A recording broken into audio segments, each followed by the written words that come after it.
Today in this video we will learn about how to find all HTTP in your website and replace all of them with HTTPS in cPanel.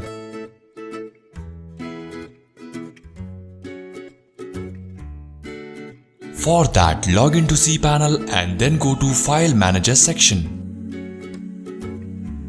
Now here, inside public_HTML, create a new PHP file. You can create with any name like findandreplace.php. Now here, edit this PHP file.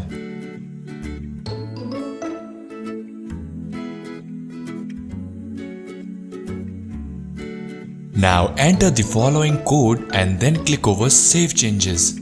This code is also given in the description box.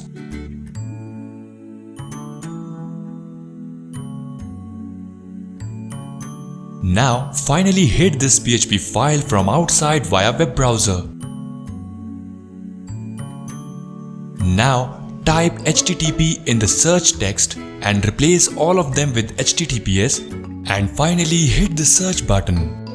This will find and replace all the keywords where HTTP is present.